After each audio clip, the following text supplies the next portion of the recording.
よいしょっと。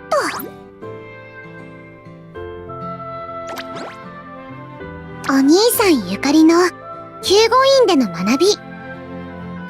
結局リリちゃんは最後までカチコチだったんですけど、でもそれが逆にサレーさんに刺さったみたいで、ご実家だから緊張してるの？かわいいって気に入られてました。結果オーライですね。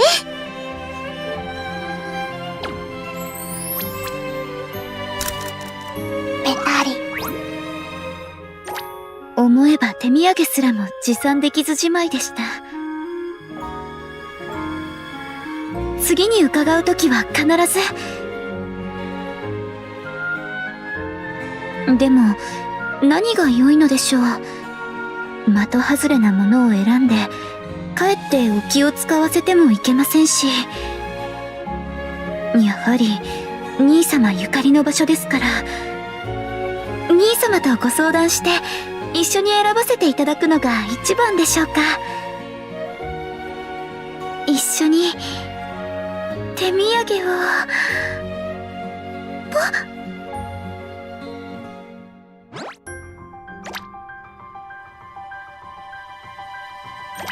座布団、クッキー、いっぱい食べた。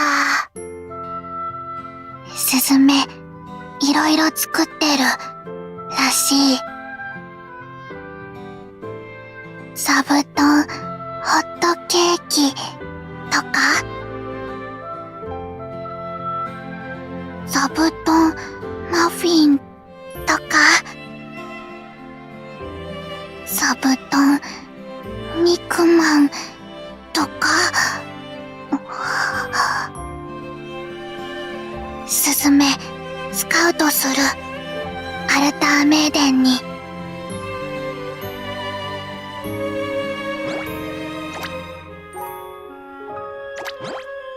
一仕事終えた後の学び。牧場で働いた後、真昼に習って古神に行ってでミルクを飲みました。真昼の言う通り、普通に飲むよりも 1.2 倍くらい美味しくて、みんなで大感激しました。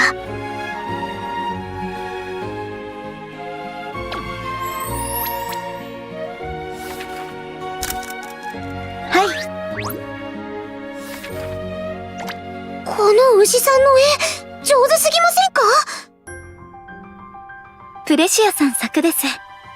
彼女は天才タイプなので。そういえば、私とリリちゃんが腰に手がうまくできなくて、真昼さんに教わりながら悪戦苦闘してた時も。はい。プレシアさんだけが一発合格でしたね。素人の私たちの目から見ても、実に完璧な腰に手でございました。見たい？ぜひ。ビシ。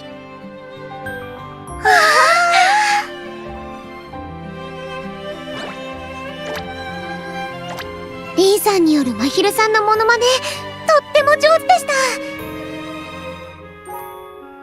た。ギルドも長くなると、絆を深めたメンバー同士、ああして互いのモノマネも難なくできるようになるんですね。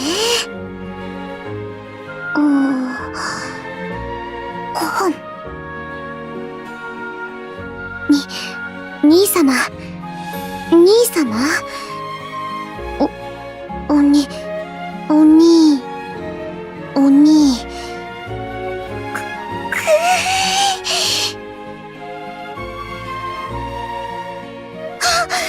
ギルドメンバーのモノマネをしていただけなのに、私ってば、どうして赤く。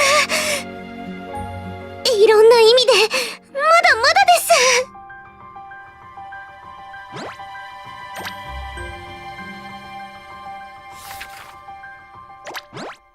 す。天下無双の学び。クリスティーナ様は合法来楽と同時に心情講義のお心と風況無頼の情熱を持ち合わされている、まさに天下無双のお方であられました。いただいた教えを胸に、今後も本気でぶつかりながら歩んでまいります。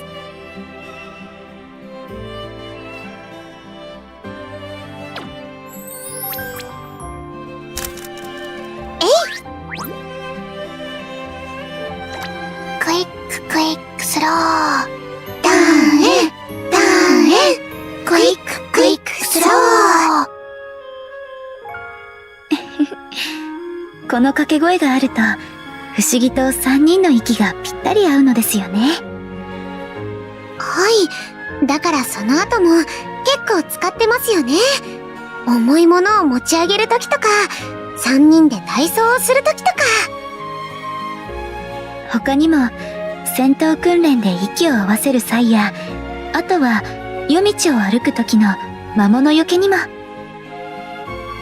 汎用性ありすぎ。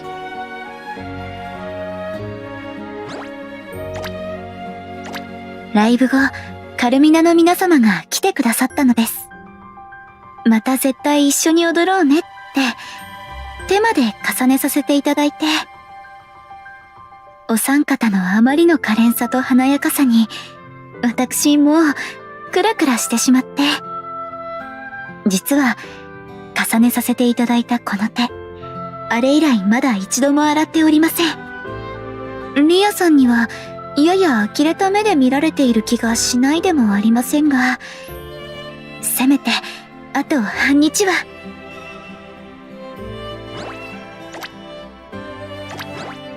生薬とパーソナルスペースについての学び。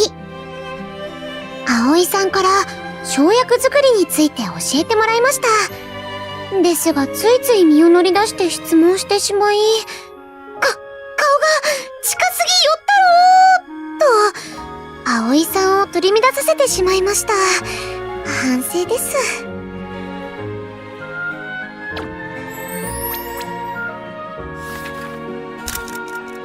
オッケー。葵さんってすごくシャイみたいで、だけど言うじゃないですか。共通の話題がある相手とは打ち解けやすいって。直感あったんですよね。葵さんほど詳しくはないですが、私も草花が好きなので、この人とは仲良くなれそうみたいな。だから私、勇気を出して言ってみたんです。お友達になりませんかって。そしたら葵さん、顔を真っ赤にして、ブンブンって首を縦に振ってくれて、やったって思ったんですよね。でもその後、心の準備が欲しいって言われちゃって、心の準備、300年くらいかかるかもしれないんだそうです。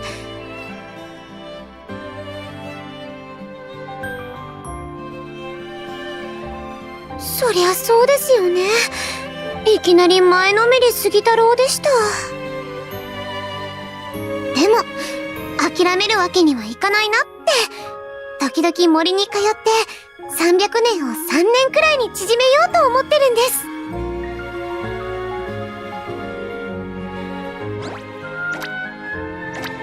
その頃私はスカウトをお受けしておりました。美里様曰く、私には保育士の添付の才があるそうで、小さいお子様はともかく動物さんに好かれる自覚はありますし、冒険者という仕事に不向きなことも自認していますけれど、それでも適性など踏み越えて己の道を突き進むのが冒険者です。一度決めたことを曲げるわけには参りません。と、不退転の決意を申し上げたら、美里様、はーいと二つ返事で分かってくださって。柔和で、寛容で、お話のわかる。彼女こそ、真の保育士さんでいらっしゃいますね。別れ際に、また誘うわねと、同じく柔和な笑顔でおっしゃっておられたのが、やや気にはなりますが、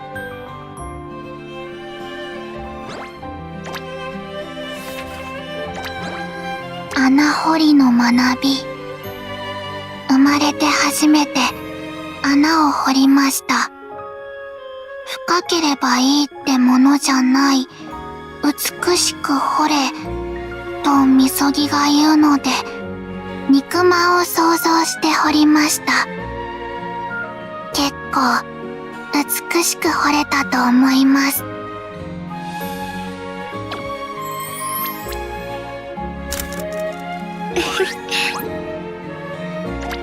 穴って不思議ですよね。暗くて狭くて涼しくて静かで、なんとなく落ち着くというか、そういうの私意外と好きなのかも。穴があったら入りたいじゃないですけど、掘り方習ったし、自分用の穴掘ってみようかな。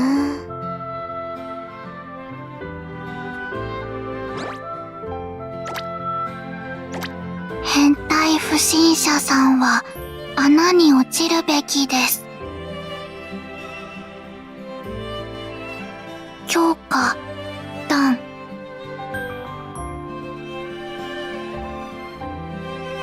変態不審者とは？まだ知らないことたくさん。どんどん学んでいくぞ。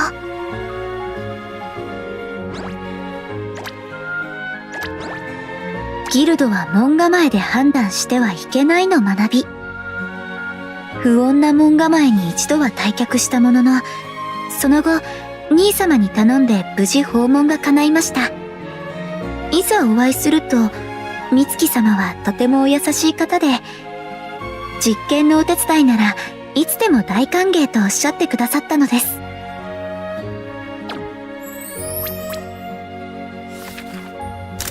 せーの。美月さんの出してくれたオリジナルのお茶、不思議な香りでした。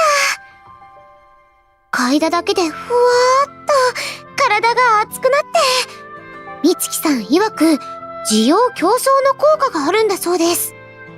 なぜかお兄さんが珍しく焦った様子で、飲まない方がいいと止めるので、香りを嗅ぐだけに留めておきましたけど、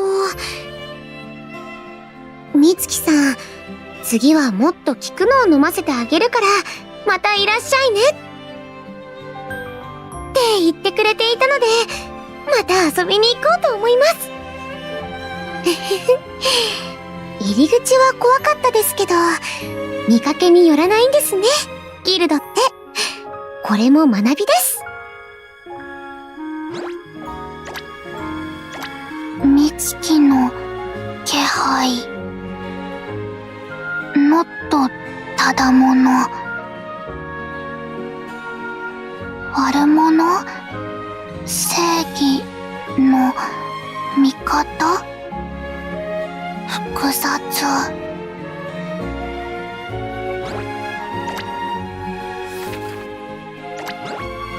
涙の学び。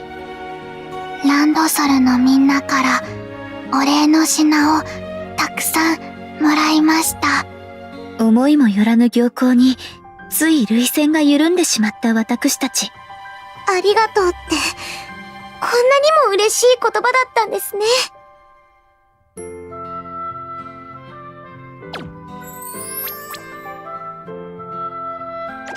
冒険グッズたくさん持ちきれない。でも持つよ。これが守りたいものの重さ。お礼にいただいたお弁当があまりにも美味しくて、私もいつかあんな心のこもったお弁当を作って兄様にそっとお渡しすることができたらなんて。まだ卵焼きすらも焦がしてしまう分際で、つい出過ぎたことを無双してしまいました。でも、今回の冒険で夢見ることは大きな力だと知りましたから、いつか兄様をも支えできる冒険者になることを諦めず、いつまでも無双し続けながら、一歩ずつ歩みを進めていく所存です。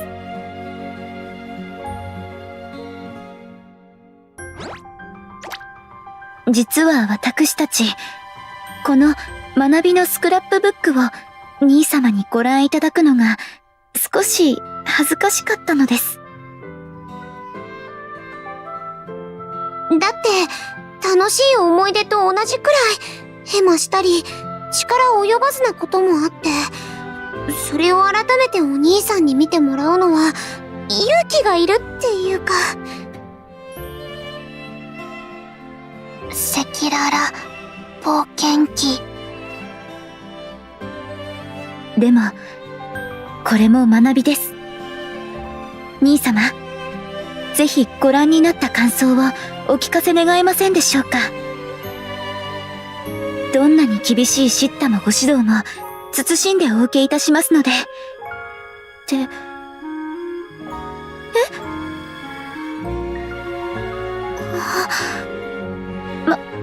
まさかそのようにお褒めいただけるなんて。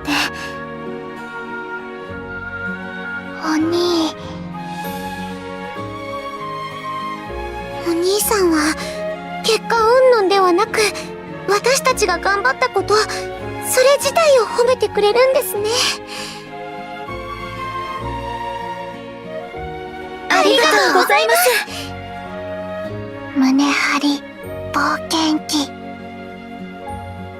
ご覧の通り、何事も拙く未熟な私たちですが、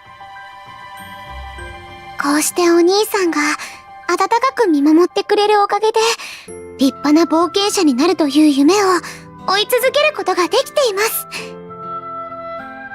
お兄さん、これからもアルターメイデンのそばにいてくださいね。よろしく。お願いいたします。